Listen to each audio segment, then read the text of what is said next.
حضرت طلحہ بن عبید اللہ رضی اللہ تعالیٰ عنہ نبی کریم صلی اللہ علیہ وآلہ وسلم کی بارگاہ میں حاضر ہو کر عرض کرتے ہیں،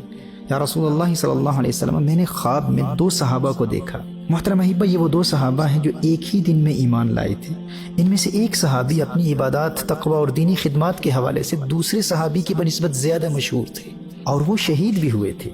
اور یہ دوسرے صحابی سے 1 سال قبل جام شہادت نوش فرما چکے تھے، اور دوسرے صحابی کا انتقال 1 سال بعد ہوتا ہے اور وہ شہید بھی نہیں ہے۔ حضرت طلحہ بن عبید اللہ رضی اللہ تعالیٰ عنہ عرض کرتے ہیں کہ یا رسول اللہ صلی اللہ علیہ وسلم، میں خواب میں دیکھتا ہوں کہ میں جنت کے دروازوں کے سامنے کھڑا ہوں، اور یہ دونوں صحابہ جو ایک ہی دن ایمان لائے تھے یہ بھی وہاں موجود ہیں۔ پھر ایک فرشتہ جنت سے آتا ہے، اور وہ صحابی جن کا انتقال 1 سال بعد ہوا، جو شہید بھی نہیں ہیں اور تقوی اور پرہیزگاری کے حوالے سے پہلے صحابی جیسی شہرت بھی نہیں رکھتے، لیکن عجیب بات یہ ہے کہ یہ فرشتہ آتا ہے اور ان دوسرے صحابی کو جنت میں پہلے داخل کرتا ہے، اور پھر ان کے بعد واپس آ کر اس شہید صحابی کو جنت میں داخل کرتا ہے، اور پھر یہ فرشتہ تیسری مرتبہ آ کر مجھے کہتا ہے، یعنی حضرت طلحہ رضی اللہ تعالیٰ عنہ سے فرماتا ہے کہ آپ واپس چلے جائیں، ابھی آپ کا وقت نہیں آیا۔ یا رسول اللہ صلی اللہ علیہ وسلم، یہ دونوں صحابی ایک ہی دن ایمان لائے تھے، لیکن 1 سال پہلے انتقال کرنے والے صحابی جو اپنی عبادات اور تقوی کے حوالے سے مشہور بھی ہیں اور شہید بھی ہیں، انہیں جنت میں بعد میں داخل کیا جاتا ہے، اور 1 سال بعد پردہ فرمانے والے دوسرے صحابی جو کہ شہید بھی نہیں ہیں یہ جنت میں پہلے چلے جاتے ہیں۔ کونین کے والی صلی اللہ علیہ وآلہ وسلم ارشاد فرماتے ہیں، الیس ھذا قد مکث بعد ھذا سنہ، وہ صحابی جو شہید نہیں ہوئے تھے کیا انہوں نے دنیا میں اس شہید صحابی سے 1 سال زیادہ نہیں پایا؟ حضرت طلحہ عرض کرتے ہیں، بلا، بات تو یہی ہے یا رسول اللہ صلی اللہ علیہ وسلم۔ نبی کریم صلی اللہ علیہ وآلہ وسلم نے ارشاد فرمایا، وَأَدْرَكَ رمضان، طلحہ غور تو کرو، جنہوں نے دنیا میں 1 سال زیادہ گزارا وہ شہید تو نہیں ہوئے، انہیں شہادت تو نہ ملی، لیکن انہیں ایک اور رمضان تو مل گیا نا۔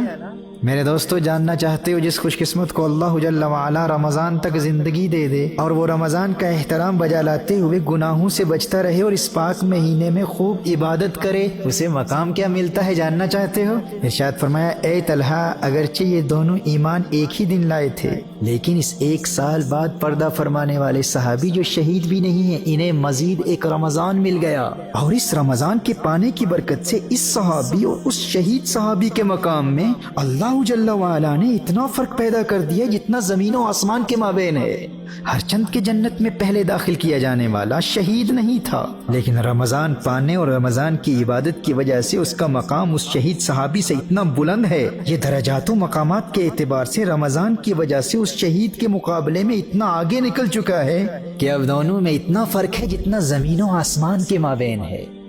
دوستو، شکر ادا کرو اللہ جل وعلا کا، اس کریم مولا کا جس نے ہم گنہگاروں کو رمضان کریم ایک مرتبہ پھر عطا فرما دیا ہے۔ ناز کرو اپنی قسمت پر کہ اللہ کا یہ پیارا ایک مرتبہ پھر مہمان بن کر تمہارے گھروں میں آ چکا ہے، اسے ناراض نہ کرنا۔ گناہوں کے ارتکاب سے جھوٹ، غیبت، چغلی، لڑائی جھگڑے، کسی کا دل دکھانا، حرام دیکھنا، حرام سننا، حرام کہنا، موویز دیکھنا۔ اللہ کا مہمان گھر میں آیا ہوا ہے اور آپ موویز دیکھ رہے ہیں، ٹائم پاس کرنے کے لیے کمپیوٹر گیمز کھیل رہے ہیں۔ لغو گوئی، فحش کلامی، تکبر، ریا، والدین کی نافرمانی، آپسی نفرتیں اور ان جیسے گناہوں سے اللہ کا یہ مہمان بہت ناراض ہوتا ہے، اور اللہ نہ کرے الیاذ باللہ کہیں ایسا نہ ہو کہ یہ مہمان تمہاری زندگی میں آیا ہوا ہو اور تمہاری نماز قضا ہو جائے، تمہارا روزہ قضا ہو جائے۔ دوستو، اس کے جانے سے قبل اس پیارے مہمان کو راضی کر لو، معافی مانگ لو، اس سے توبہ کر لو اللہ کی بارگاہ میں۔ اور یہ راضی کیسے ہوتا ہے؟ اس پاک مہینے میں قرآن نازل ہوا تھا اور اس کا اور قرآن کا بڑا گہرا تعلق ہے۔ یہ قرآن کی تلاوت سن کر بہت خوش ہوا کرتا ہے، قرآن کی تلاوت بھی کرو، اور تحریک کنز الہدیٰ کے منہج کے مطابق قرآن کی تفسیر کا مطالعہ کر کے بھی اسے خوش کرتے رہو، اور درود و سلام کی کثرت سے بھی اسے خوش کرتے رہو۔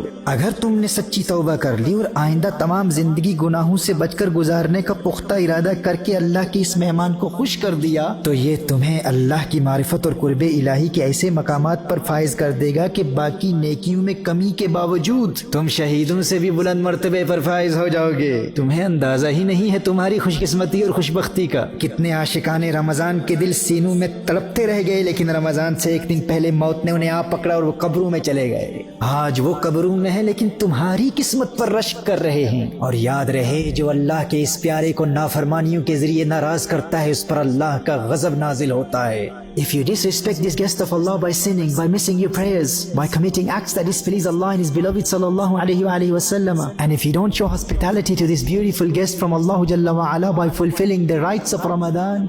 then remember what the beloved of Allah sallallahu alayhi wa sallam said about those who commit sinful acts in this blessed month of Ramadan. Hazrat Hani radiyallahu ta'ala anha riwayat فرماتی ہیں نبی کریم صلی اللہ علیہ وسلم نے اللہ کی نافرمانی اور گناہوں کے ذریعے اس مہمان کو ناراض کرنے والوں کا عذاب بیان فرماتے ہوئے ارشاد فرمایا، جس نے اس ماہ میں زنا کیا یا شراب پی تو آئندہ رمضان تک اللہ اور جتنے آسمانی فرشتے ہیں اس شخص پر لعنت کرتے ہیں، اور اگر یہ آئندہ ماہ رمضان کو پانے سے پہلے ہی مر گیا تو اس کے پاس کوئی ایسی نیکی نہ ہوگی جو اسے جہنم کی آگ سے بچا سکے۔ نبی کریم صلی اللہ علیہ وآلہ وسلم نے ارشاد فرمایا، تم ماہ رمضان کے معاملے میں ڈرو، کیونکہ جس طرح اس مہینے میں اور مہینوں کے مقابلے میں نیکیاں بڑھا دی جاتی ہیں، اسی طرح گناہوں کا بھی معاملہ ہے۔